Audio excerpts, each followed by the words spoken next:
नमस्कार, मैं हूं वैद्य रितिका गौतम और स्वागत करती हूं आप सभी का समाचार प्लस की इस खास पेशकश होली के संयोग में। इस कार्यक्रम में हम होली के महत्व को जानेंगे और जानेंगे कि इस साल होली का क्या संयोग बन रहा है। इस खास बातचीत में हमारे स्टूडियो में मौजूद है आचार्य श्री कृष्ण जी।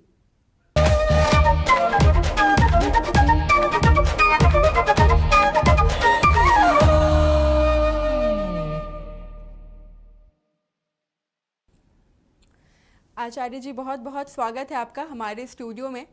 तो जैसा कि हमारे कार्यक्रम का नाम है होली का संयोग, इससे पहले कि हम अपने कार्यक्रम में आगे बढ़े, आचार्य जी, क्योंकि नववर्ष, हिंदू नववर्ष का आगमन होने वाला है, तो मैं चाहूंगी कि क्यों न इस कार्यक्रम की शुरुआत एक मंत्र से की जाए। भद्रं कर्णेभिः शृणुयाम देवा भद्रं पश्येमाक्षभिर्यजत्राः स्थिरैरङ्गैस्तुष्टुवागुंसस्तनूर्व्यासे महि देवहितं जदायुः शतमिन्न शरदो यन्ति देवा जत्रा नश्चक्राजरशन्तनूनां स्वस्ति न इन्द्रो वृधश्रवाः स्वस्ति नः पूषा विश्ववेदाः स्वस्ति नस्तारक्षो यरिष्ठनेमिः स्वस्ति नो बृहस्पतिर्दधातु। मैं दर्शकों को, समाचार प्लस के सभी दर्शकों को नूतन वर्ष के आगमन के पूर्व संध्या पर अनंत शुभकामनाएं दे रहा हूं। वैदिक मंत्रों से आप सभी दर्शकों को मैं विभूषित कर रहा हूं। ठीक है स्वामी जी, तो अब हम अपने कार्यक्रम की शुरुआत करते हैं। तो क्योंकि हमारा कार्यक्रम का नाम ही है होली का संयोग, तो सबसे पहला सवाल मैं ये आपसे पूछना चाहूँगी, क्योंकि इस बार लोगों के बीच ये दुविधा बनी हुई है कि आखिर होली मनाएं कब, 18 को मनाएं या 19 को मनाएं, तो इस दुविधा को आप दूर करिए। देखिए, सबसे पहली बात क्या है कि एकदम विद्वानों का मत स्पष्ट है। वाराणसी के विद्वानों का और अन्यत्र विद्वानों का मत स्पष्ट है कि 17/3/2022 को 1 बजे पूर्णिमा तिथि का आगमन हो रहा है जी, और 18/3/2022 को पूर्णिमा तिथि 12:51 तक विराजमान रहेंगे। उसके बाद प्रतिपदा का आगमन होगा जी, और 17 तारीख को 12:57 तक भद्रा है। तो शास्त्रों का निर्णय है कि भद्रा तिथि, पूर्णिमा तिथि हो और भद्रा हो, तो उस तिथि में होलिका दहन नहीं करना चाहिए। तो जैसे ही भद्रा का अंत होगा और शुद्ध पूर्णिमा रहेगा भद्रा विहीन, तो 1 बजे रात्रि में या 1 बजे के बाद होलिका दहन किया जाएगा जी। और 18 तारीख को होली मनाने के लिए शास्त्र निर्णय नहीं देता है, इसलिए कि 12:51 तक पूर्णिमा तिथि है जी। और उदया तिथि का आगमन पूर्णिमा 18 तारीख को नहीं हो रहा है।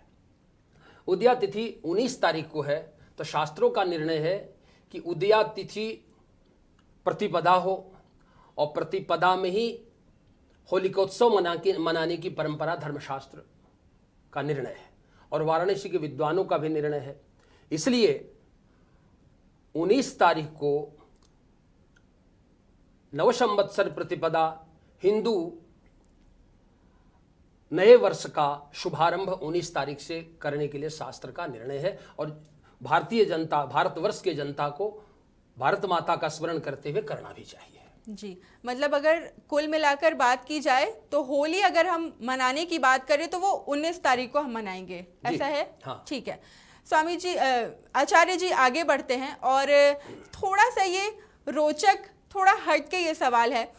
हमने ये देखा है कि होलिका दहन की जो राख होती है, अगर हम देखें तो होलिका दहन को तो वो तो चिता स्वरूप माना जाता है, लेकिन वो इतना पवित्र है कि लोग उसकी राख को अपने बदन पर लगाते हैं और उससे होली खेलते हैं। मतलब उस राख से होली खेलने की भी मान्यता है। तो इसके पीछे की परंपरा क्या है? क्या कोई धार्मिक कहानी है? ये आप हमारे दर्शकों को बताएं। देखिए, ऐसा है कि आपका जो प्रश्न है, इस प्रश्न के पूर्व एक प्रश्न और है जी। कि वाराणसी में धर्मशास्त्रों में या विद्वानों का मत है कि वाराणसी में जो होलिकोत्सव मनाया जाता है वो होलिका दहन के एक दिन बाद मैंने होलिका दहन अगर 17 को 18 तारीख को ही वाराणसी में होली मनाई जाएगी। जी।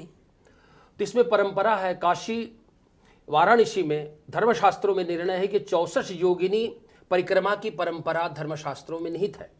प्राचीन काल से यह होलिका दहन के दूसरे दिन ही होलिकोत्सव वहाँ मनाया जाता है। जी। इसलिए वाराणसी में 64 योगिनी परिक्रमा की परंपरा प्राचीन काल से है और वह मान्यता में है। इसलिए होलिका दहन के दूसरे दिन अर्थात 18 तारीख को होलिकोत्सव वाराणसी के लोग मनाएंगे। जी। लेकिन अन्यत्र भारतवर्ष में अन्यत्र के लोग 19 तारीख को मनाएंगे। ये शंका समाधान में कर दे रहा हूँ। अच्छा। दूसरी बात, आपका प्रश्न है कि लोग भस्म क्यों धारण करते हैं। जी। कहा कि प्रातः काल होलिका दहन के जिस दिन होली हो, होलिकोत्सव जिस दिन मनाएं, उस दिन लोग ढूंढी नाम की राक्षसी है उसी को भस्म किया जाए, अर्थात अहंकार को भस्म करने के लिए और जीवन में आनंद की अनुभूति करने के लिए, अहंकार को भस्मीभूत करने के लिए होलिका दहन किया। ढूंढी नाम की राक्षसी का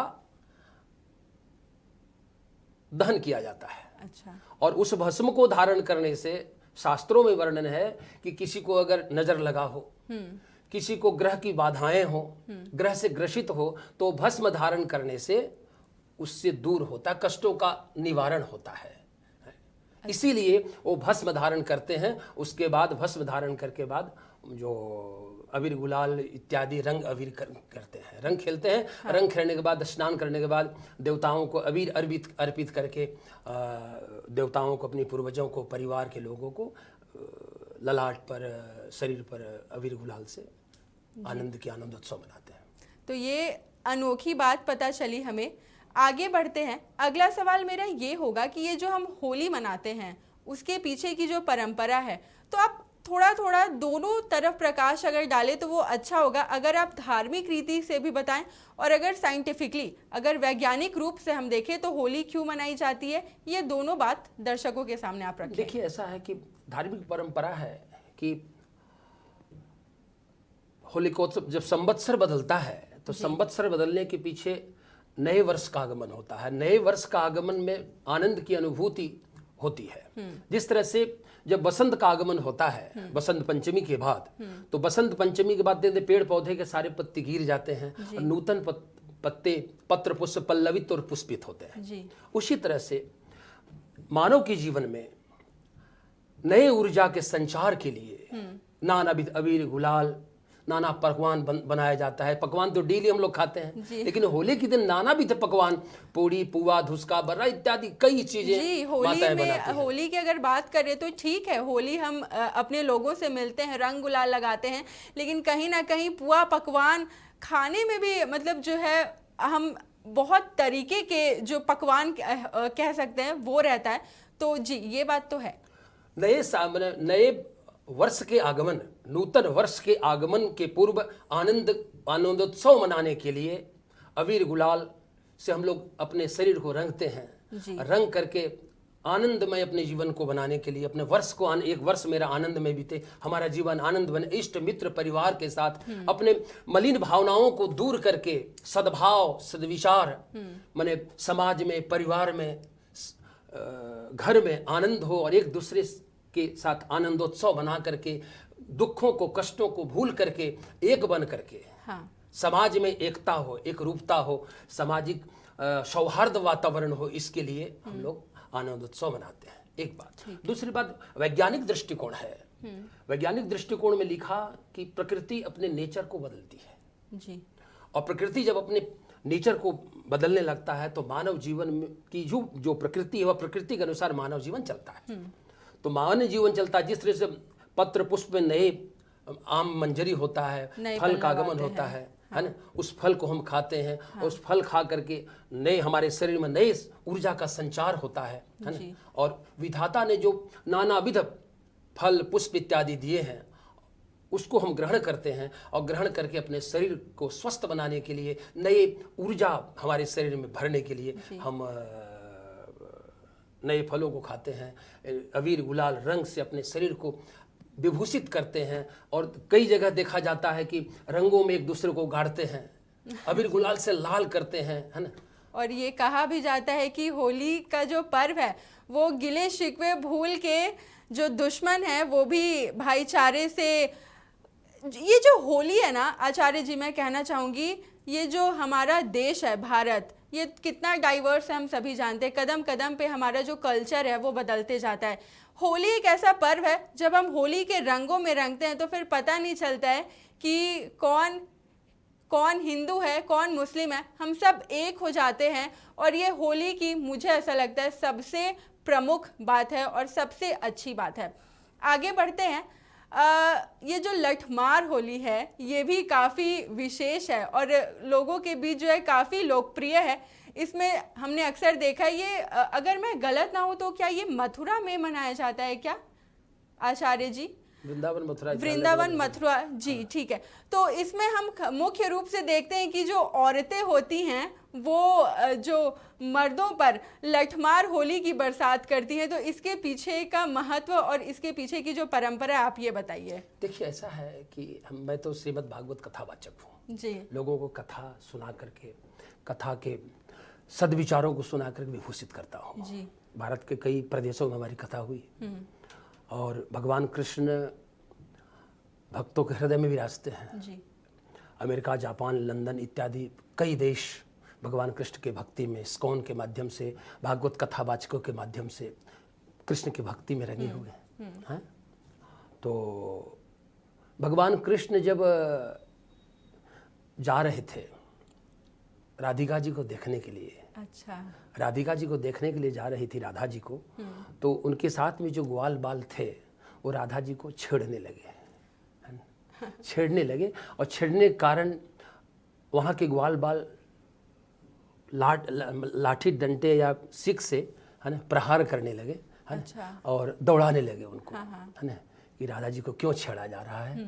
तो भगवान कृष्ण के साथ जितने लोग थे उसी समय से ये परंपरा का शुभारंभ हो गया लठमार होली। इसलिए आज भी लोगों के मन में है कि भगवान कृष्ण यहाँ आते हैं, होली खेलते हैं और राधा जी को छेड़ा जाता है। इसलिए लोग एक दूसरे पर रंगों के साथ लाठी की वर्षा करते हैं, अर्थात प्रेम से लाठी से वार करते हैं, है ना। इसलिए लठमार होली की परंपरा लोगों के बीच में मनाई जाती है। इतना ज़्यादा लोकप्रिय है।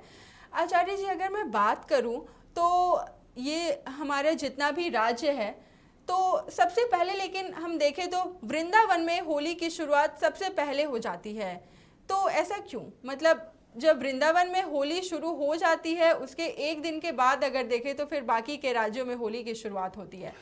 देखिए ऐसा है कि भगवान कृष्ण लीला पुरुषोत्तम है जी, और भगवान राम मर्यादा पुरुषोत्तम है जी। भगवान के लीलाओं को हम लोग अनुग्रहित नहीं कर सकते और उनके उपदेशों को अपने जीवन में उतारने की आवश्यकता है जी। तो भगवान बहुत लीला किए हैं, उनके लीलाओं के आधार पर वृंदावन, मथुरा इत्यादि जगहों में जो प्रदेश है वह सवा महीना पहले से ही रंगों में और भगवान के कृष्ण के भक्ति में, राधा कृष्ण के भक्ति में लोग रंग जाते हैं। इसलिए सवा महीना पहले से ही वहाँ रंगोत्सव, होलिकोत्सव मनाते हैं। अभी मैं 2 दिन पहले देख रहा था टीवी पर, तो लठमार होली जब देखा और वृंदावन की होली जब देखा तो आनंद की वर्षा हो रही है वहाँ। हम लोग तो यहाँ अन्य प्रदेशों में तो उस तरह की होली होती नहीं, असली होली तो वृंदावन में ही है जी। हाँ, अगर होली की बात करें तो खैर आचार्य जी मुझे लगता है कि अब वक्त भी काफ़ी बदल गया है, क्योंकि अगर हम थोड़ा और पीछे जाएं, शायद अभी भी गांवों में होता होगा, जैसे ही बसंत ऋतु आती है लोग फगवा गाना शुरू कर देते हैं। गांव में जगह जगह लोग साथ में बैठते हैं, फगवा गाते हैं। होली की बहार उसी वक्त से चढ़ जाती है। और ठीक उसी तरह अगर हम यूपी में जाएं तो बरसाने की होली हो गई, वृंदावन की होली हो गई, मथुरा की होली हो गई, जगह अलग अलग हैं। थोड़ी थोड़ी अगर हम देखें तो होली खेलने की जो प्रक्रिया है वो भी थोड़ी थोड़ी अलग है, लेकिन हाँ, कुल मिलाकर अगर बात की जाए तो होली वही है जहाँ लोग एक दूसरे के साथ मिलते हैं। और उस दिन मुझे ऐसा लगता है उस दिन लोग किसी भी तरह के टेंशन को वो भूल जाते हैं, आपस में मिलते हैं, हंसते हैं, बोलते हैं, रंग खेलते हैं, अबीर गुलाल उड़ाते हैं। तो ये काफ़ी अच्छा लगता है। तो उम्मीद है कि आपको होली से जुड़े जितनी भी, क्योंकि इस बार मैंने जैसा कि पहला सवाल यही कहा कि दुविधा है कि होली 18 को मनाएं या 19 को मनाएं, तो आचार्य जी ने ये बात शुरुआत में ही क्लियर कर दिया।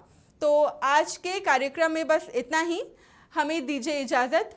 स्वामी जी, वर्षाने की होली की तरह वर्षाने में भगवान कृष्ण जब राधा जी को देखने के लिए गए थे जी, तो राधा जी के को देखकर व्यंग व्यान वहाँ के कुछ लोगों ने भगवान कृष्ण के साथ जो उनके सखा थे उन लोगों ने किया। और राधा जी थोड़ी माने राधा जी के जो सगी लोग थी जी, उन लोग नाराज होकर के ग्वाल बाल लाठी बरसाने लगे प्यार से। उसी समय से वर्षाने की होली, लठमार होली मनाई जाती है और वो होली बहुत आनंद की होती है। इसी तरह से हम लोग आनंद की होली मनाएं, एक दूसरे से मिलकर आनंद की वर्षा करें। और भारत के नव वर्ष, भारत के नूतन वर्ष पर सभी को नूतन वर्ष का नूतन वर्षाभिनंदन हम करते हैं। इस नूतन वर्ष में मिलजुल करके इस भारत माता के जयकार करते हुए इस भारत को शिखर तक पहुंचाएं। यही मेरा संदेश होगा पूरे दुनिया को, यही मेरा संदेश होगा भारत की जनता को। आप वर्षाने की तरह, वृंदावन की तरह होली मनाएं और भगवान के चरणों में, बांके बिहारी के चरणों में अपने शीश को नमन करते हुए उनसे आशीर्वाद लें। और बहुत बहुत समाचार प्लस के दर्शकों को मेरी तरफ से हार्दिक अभिनंदन, शुभकामनाएं, एवं समाचार प्लस के सभी कर्मचारियों को भी मेरी तरफ से बहुत बहुत आशीर्वाद और शुभकामनाएं।